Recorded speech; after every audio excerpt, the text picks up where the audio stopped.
चलो पंचायती राज का अगला भाग अध्याय 9। इसमें दिया है कराधान और दावों की वसूली। तो अध्याय 9 में दिया है कराधान, कर लगाने और उसके दावे हैं, दावे कर सकते हैं। ठीक है, फिर उसकी वसूली किस प्रकार की जाएगी। तो इसके अंतर्गत सबसे पहले धारा है धारा नंबर 74 74। इसमें है भूमि पर जो उपकर है उद्ग्रहण करने की जो शक्तियां हैं, ठीक है, उसके बारे में है 74 नंबर। उसके बाद है 75, धारा नंबर 75, खंड के भीतर संपत्ति के अंतरण पर शुल्क लेना। जो खंड है या विकास खंड होता है उसके अंतर्गत संपत्ति के अंतरण पर शुल्क, ये धारा नंबर 75 के अंतर्गत में लिखा गया है। धारा 76 में क्या है, जिला पंचायत राजनिधि के बारे में। 76 क्या बोलता है, जिला पंचायत की जो राजनिधि होती है उसके बारे में बोलता है। उसके बाद अगला आते हैं, तो अगला है 76 का रकम का पंचायतों के बीच संवितरण। संवितरण यानी वितरण करना, बांटना। धारा 76 का में धारा 77 में अन्य कर के बारे में बताया गया है। धारा 78 करों का विनियमन करने की जो राज्य सरकार की शक्ति है, ठीक है, करों को किस प्रकार विनियमित करना है, इसके बारे में राज्य सरकार क्या कर सकता है उसके बारे में धारा 78 में बताया है। धारा 78 बोलता है, ठीक है, कौन सी धारा में इसके बारे में बताया गया है, तो धारा 78 में। धारा 79 है कराधान के विरुद्ध अपील, जो कर लगाए गए हैं उनके विरुद्ध अपील धारा 79 में बताया गया है। उसके बाद धारा 80 बाजार फीस आदि का ठेके पर दिया जाना। बाजार फीस आदि का ठेके पर दिया जाना, इसके लिए हमने ट्रिक भी बताया पिछले वीडियो में, आप जाकर देख सकते हो। उसके बाद 81 बकाया वसूली, ठीक है, तो जो बकाया का वसूली करना है, ठीक है, तो उसके लिए क्या करते हैं, 81 रुपये ले रहे, ऐसे टाइप का कुछ ट्रिक बताया था, उसको देख सकते हो। उसके बाद है 82 अपवचन के लिए शास्ति। अपवचन के लिए जो शास्ति है वो धारा नंबर 82, कौन सी धारा में है, धारा नंबर 82 में है अपवचन के लिए शास्ति,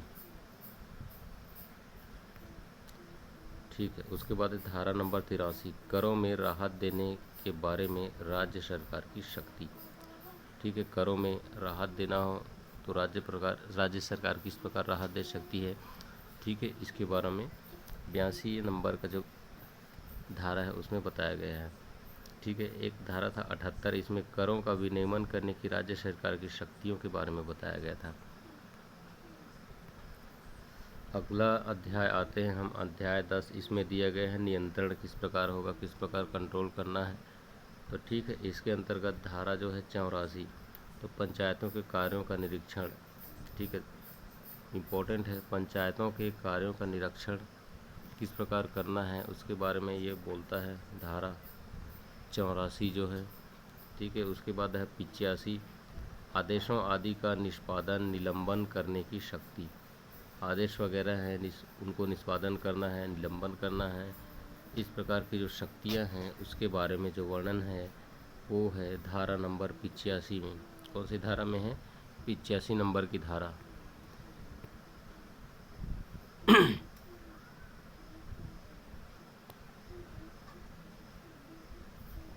उसके बाद धारा 87 देखते हैं, व्यतिक्रम शक्तियों के दुरुपयोग आदि के लिए पंचायतों को विघटित करने की राज्य सरकार की शक्ति,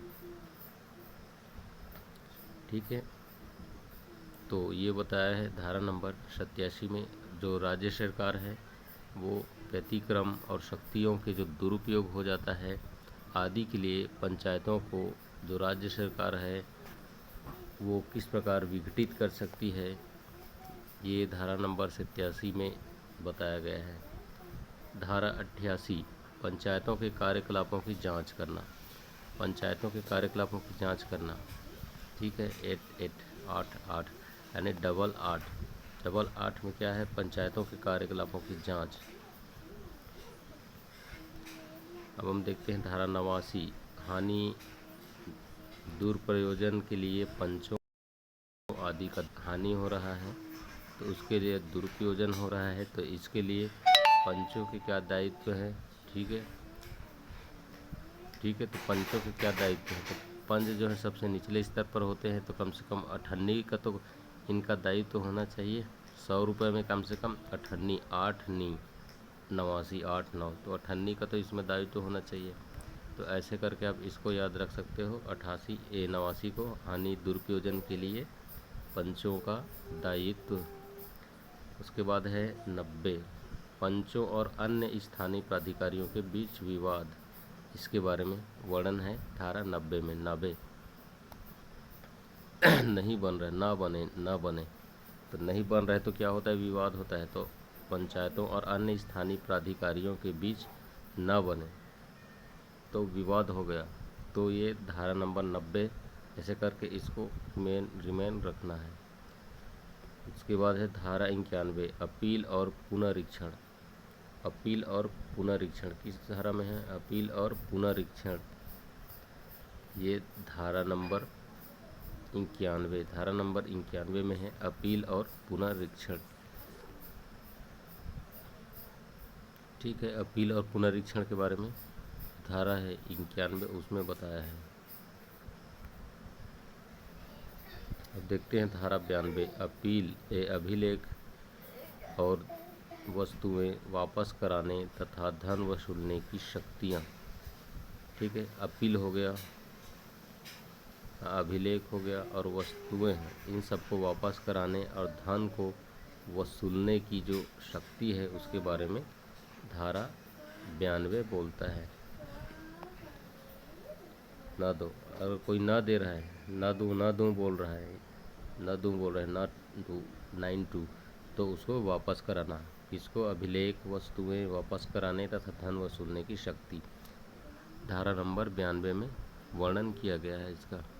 उसके बाद है 93, शक्तियों का प्रत्यायोजन। शक्तियों का क्या है, प्रत्यायोजन करने की बारे में बताया गया है धारा नंबर 93 में, शक्तियों का प्रत्यायोजन। 94, नियंत्रण की साधारण शक्ति, नियंत्रण की, कंट्रोल की, ठीक है, साधारण शक्ति है वो धारा 94 में बताया गया है।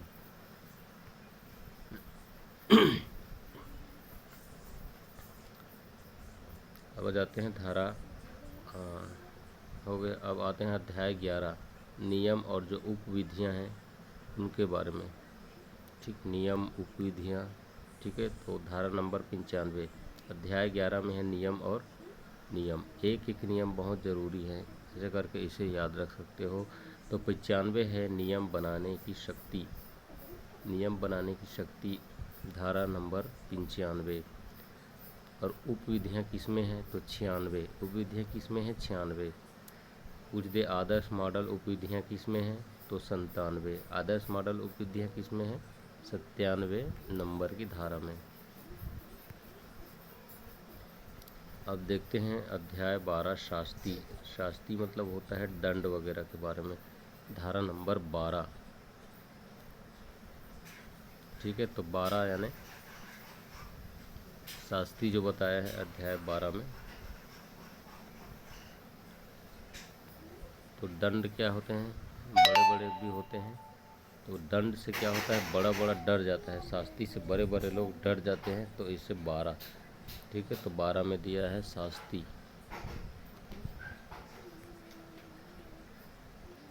अब देखिए धारा नंबर कौन सा है, 98, निरहित हो जाने पर पंच, सरपंच, उपसरपंच, अध्यक्ष, उपाध्यक्ष की हैसियत में कार्य करने के लिए शास्ति। ठीक है, अगर आप निरहित हो जाते हैं, ठीक है, फिर भी आप उसके हैसियत से काम कर रहे हैं, पंच, सरपंच, उपाध्यक्ष, अध्यक्ष वगैरह, तो आपको दंड दिया जाएगा। ठीक है, किस धारा के तहत, धारा 98 में वर्णित नियम शास्ति के तहत। अब आते हैं 99, हितबद्ध सदस्यों द्वारा मत दिए जाने के लिए शास्तियाँ।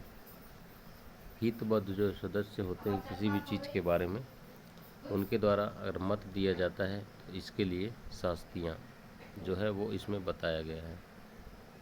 धारा नंबर 100, किसी सदस्य, पदधारी या सेवक द्वारा संविदा में हित अर्जित करने के लिए शास्ति। ठीक है, कोई भी सदस्य है पदधारी या सेवक या क्या है, सेवक है, तो सेवक द्वारा, तो संविदा में, वो संविदा में क्या करता है, हित अर्जित करता है, तो इसके बारे में क्या दंड है वो इस धारा नंबर 100 में बताया है।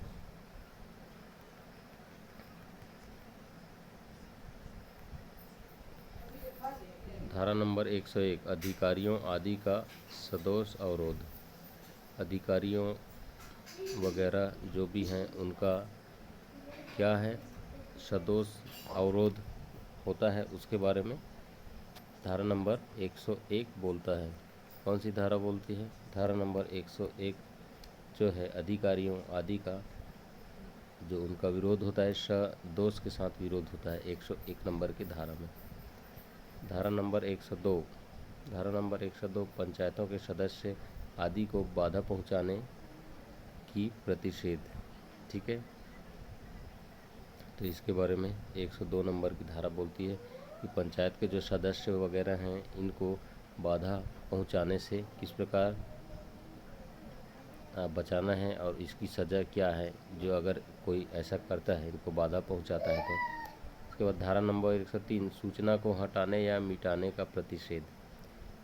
ठीक है, सूचना को मिटाने या फिर उसको हटाने के बारे में मना करना या फिर जो भी उसके लिए सज़ा होगा उसको 103 नंबर की धारा में देना है। ठीक है,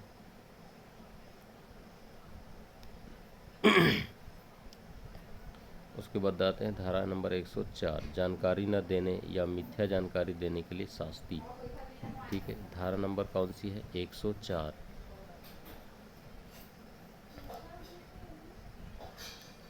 एक 105 बोली लगाने का प्रतिषेध, बोली लगाने से मना किया गया है। ठीक है, 105 में कौन से, 105।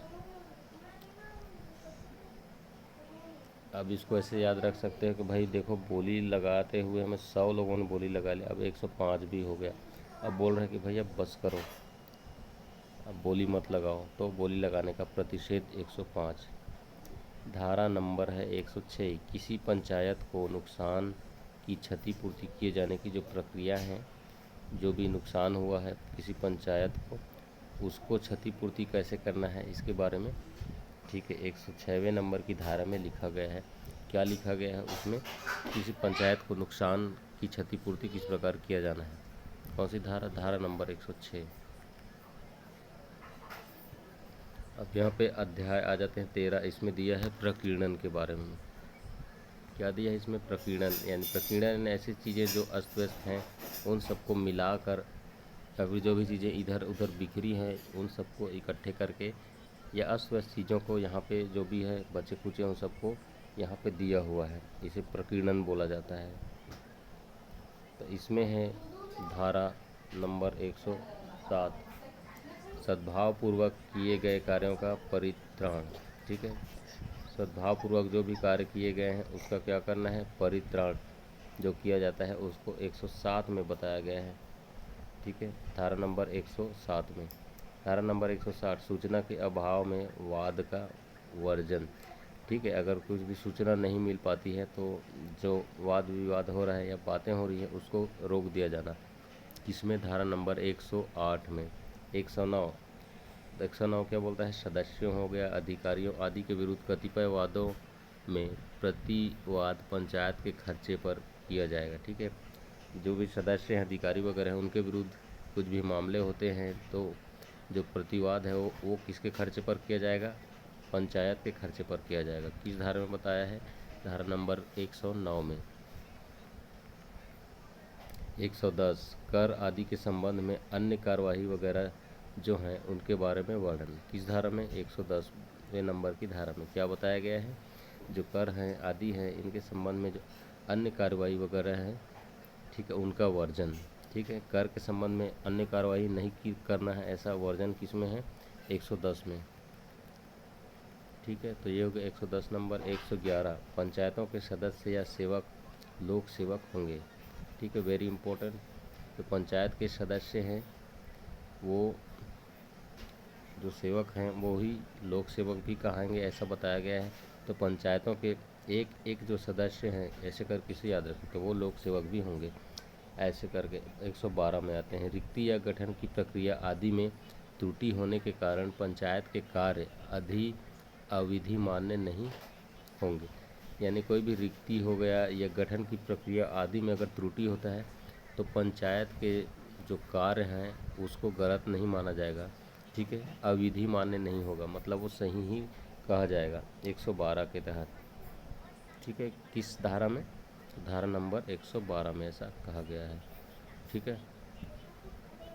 उसके बाद हम आते हैं धारा नंबर 113, भूमि का अर्जन, ठीक है। एक तेरा एक मेरा, एक तेरा एक मेरा, एक तेरा यानी 113, तो भूमि, एक भूमि तेरा एक भूमि मेरा, ऐसे करके इसे याद रख सकते हो। तो भूमि का अर्जन, धारा नंबर 113। धारा नंबर 114 में आते हैं, इसमें क्या है? इसमें है केंद्रीय सरकार या राज्य सरकार की अनुज्ञप्ति या अनुज्ञा अभिप्राप्त नहीं करेगी। केंद्रीय सरकार या राज्य सरकार वो है अनुज्ञप्ति या फिर अनुज्ञा प्राप्त नहीं करेगी।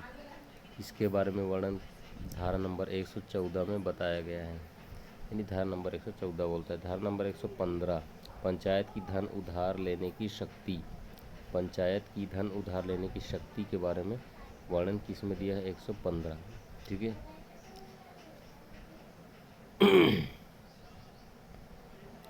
एक एक पंच, एक एक पंच जो है वो क्या करता है? पंचायत का जो धन है उसका क्या कर सकते हैं? उपयोग कर सकते हैं, ठीक है। तो पंचायत के धन से धन उधार लेने की शक्ति, इस प्रकार आप इससे याद रख सकते हो। पंचायत कुछ ऐसा रिलेट हो रहा है तो इसे पंचायत की धन उधार लेने की शक्तियाँ, ठीक है। पंचायत जो है किसी से भी धन उधार ले सकेगी, उसके बारे में 115 नंबर जो धारा है उसमें प्रावधान किया गया है, ठीक है। उसके बाद हम देखते हैं धारा नंबर 116, वसूल न की जा सकने वाली धनराशि तथा अनुपयोगी सामग्री का बट्टे खाते में डाला जाना, ठीक है। ऐसी सामग्री या ऐसी राशि जिसका उपयोग नहीं किया जा सकता है उनको बट्टे खाते में डाल देना। इस धारा के तहत 116 नंबर वे की धारा में बताया है। धारा 117 बोलता है सदस्यों आदि का पारिश्रमिक का प्रतिषेध, सदस्यों आदि को पारिश्रमिक का प्रतिषेध,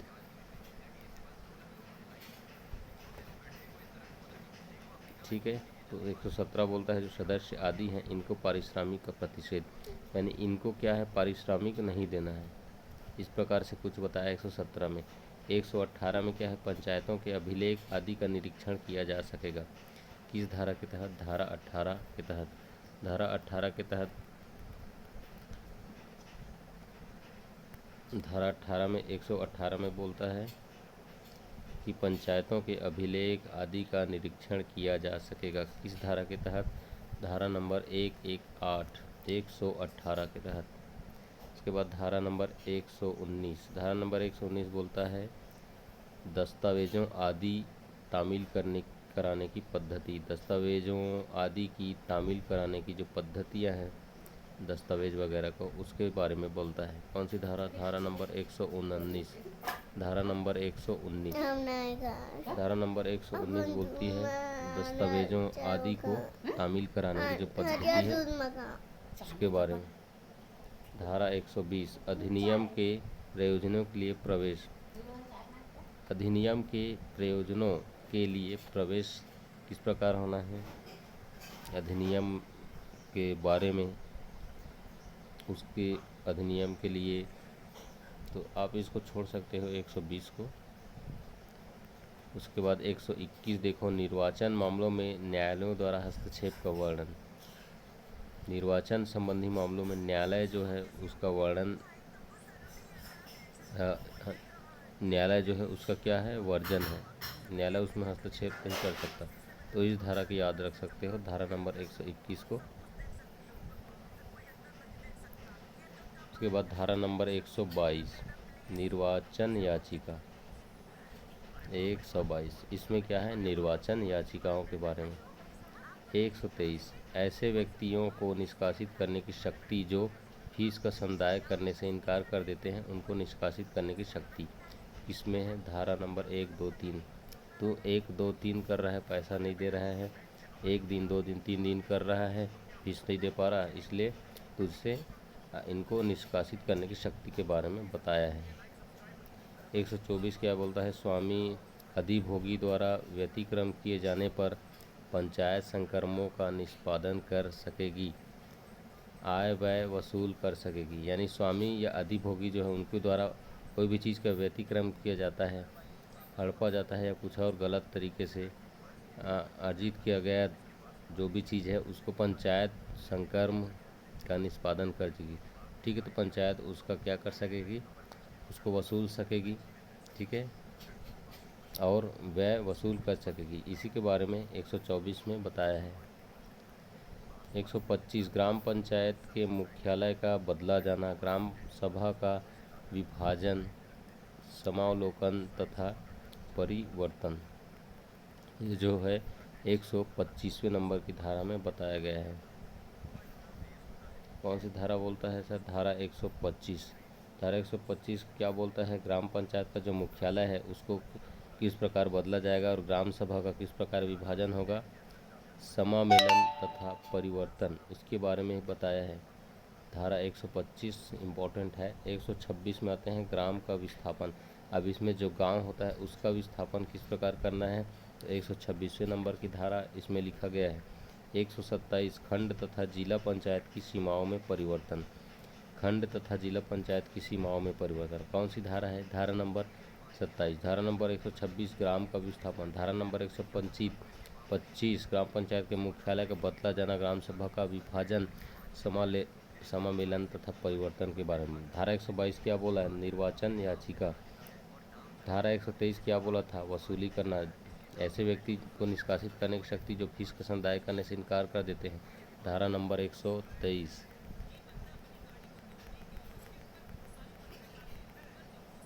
ठीक है। 27 क्या बोला? खंड तथा जिला पंचायत की सीमाओं में परिवर्तन। धारा 128 सरकारी भूमियों का किस प्रकार प्रबंधन है, इसके बारे में बताते हैं। धारा नंबर जो 128 है, ठीक है। तो 128 के बाद आगे जो धारा है, धारा नंबर अध्याय आते हैं 14। धारा अध्याय 14 में है संपरीक्षा। इसमें जो इम्पोर्टेंट अनुच्छेद है, धारा है, वो है 129। 129वें नंबर के जो अनुच्छेद है इसमें पंचायतों की संपरीक्षा के बारे में वर्णन है। ठीक है, तो इसको आप याद रखना। धारा 14 में आता है, आगे देखेंगे धारा 14 में क्या है। धारा 14 में है अनुसूचित क्षेत्रों में पंचायतों के लिए विशिष्ट उपबंध। तो इसके लिए आपको याद रखना है अध्याय नंबर 14 का। अध्याय 14 में तो संपरीक्षा है और 14 का में है ST/SC जो क्षेत्र हैं वहाँ पंचायतों के लिए विशिष्ट उपबंध वगैरह के बारे में बताता है।